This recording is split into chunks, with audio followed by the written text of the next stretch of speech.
olduğu üçün onda bu parça ilə YB parçası konkurentdir. D ilə YB və AF ilə də FC.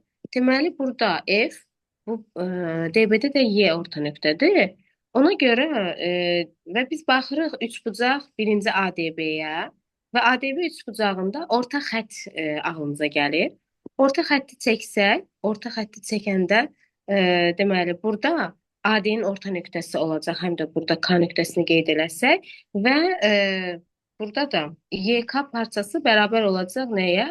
YK parçası bərabər olacaq 6-nın yarısına, yəni 3-ə.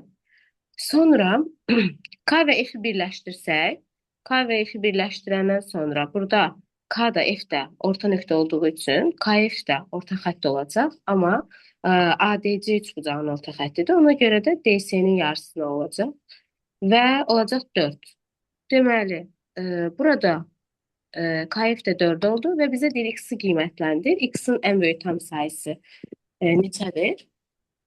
Burada X da üçbucaq bərabərsizliyinə görə iki tərəfin cəmi və fərqinin modulu arasında yerləşir. Onda 3 üstə gəl 4 və 4 çıx 3.